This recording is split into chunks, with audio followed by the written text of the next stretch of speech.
मुसलमान के नौजवानों जरा अपनी नबी की शान सुनना, जिसको सुनने के बाद तुम्हारे बहुत से सवालों के तुम्हें जवाब मिल जाएंगे, कुछ कॉन्सेप्ट्स क्लियर हो जाएंगे। जब हिजरत का हुक्म आया, हुजूर अकरम सल्लल्लाहु अलैहि वसल्लम, हजरत अबू बकर सिद्दीक साथ हैं और हजरत अबू बकर के गुलाम आमर बिन फुहैरा साथ हैं। आप हिजरत के सफर पर हैं और इधर कुफारे मक्का जो हुजूर की जान के प्यासे थे, जब उन्होंने ये देखा कि नबी अकरम सल्लल्लाहु अलैहि वसल्लम हमारी पहुंच से बहुत दूर निकल गए हैं, तो मक्का के बड़े सरदारान, जिनमें अबू जहल, उतबा, शैबा थे, इन तमाम ने नबी अकरम सल्लल्लाहु अलैहि वसल्लम की कीमत मुकर्रर कर दी।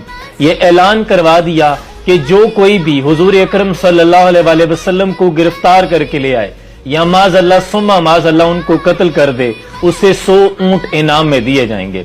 मक्का के जितने बड़े खोजी थे वो तमाम हुजूर के ताकुब में निकल आए और उनमें सबसे मारूफ, सबसे होशियार खोजी सुराका बिन मालिक हुजूर अकरम सल्लल्लाहु अलैहि वसल्लम के ताकुब में निकले। सुराका बिन मालिक हुजूर के इतना करीब पहुंच गए कि हजरत अबू बकर सिद्दीक की नजर पड़ गई। अर्ज करते हैं, या रसूल अल्लाह सल्लल्लाहु अलैहि वसल्लम, कोई घुड़सवार है जो हमारे बहुत करीब पहुंच गया है। इस पर हुजूर अकरम सल्लल्लाहु अलैहि वसल्लम ने इंतहाई इत्मीनान और तबस्सुम के साथ फरमाया, अबू बकर गम ना करो, ये हम तक नहीं पहुंच पाएगा। हुजूर की जुबान मुबारका से ये अल्फाज अदा होने की देर थी कि सुराका के घोड़े की टांगें रेत में धंस गई, सुराका जमीन पे गिर गया। फिर सुराका उठा, दोबारा घोड़े को उठाया, एड़ लगाई, फिर ताकुब करने लगा और फिर उसके घोड़े की टांगें जमीन में धंस गई।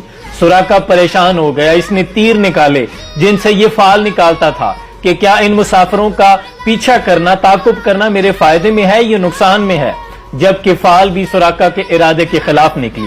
सुराका ने फाल का भी ख्याल न किया, इनाम को जहन में रखा और लालच में दोबारा उठा, घोड़े को एड़ लगाई, आगे बढ़ने लगा कि दोबारा घोड़े की टांगें धंस गई। एक लम्हे को दिल में ख्याल आया कि शायद ये कोई जादूगर हैं, लेकिन फिर जहन में ख्याल आया कि नहीं, ये कोई आम हस्ती नहीं है जिनका मैं ताकुब कर रहा हूँ। इधर सिरापा रहमत नबूवत की नजर जब सुराका पे पड़ी तो सुराका के दिलो दिमाग की दुनिया भी बदल रही थी।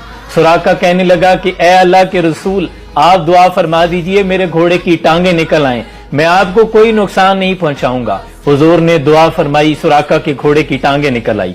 सुराका करीब आया और आके अर्ज करता है, ए अल्लाह के रसूल, आप मेरा घोड़ा ले लीजिए, ये सामान मुझसे ले लीजिए, मैं आपको कोई नुकसान नहीं पहुंचाऊंगा और मुझे यकीन हो गया है कि एक रोज आप इक्तदार में आ जाएंगे। मुझे अमान लिख दीजिए कि जब आप इक्तदार में आ जाएं, जब आपका दीन गलबा पा जाए तो मुझे अमान दी जाए, मुझे लिख कर दिया जाए। हुजूर ने हजरत अबू बकर सिद्दीक के गुलाम आमर बिन फुहैरा से कहा, इसे अमान लिख दो। हुजूर ने फरमाया कि ऐ सुराका, तुम थोड़े से इनाम की खातिर मुझे कत्ल करने और कैद करने के इरादे से आ गए।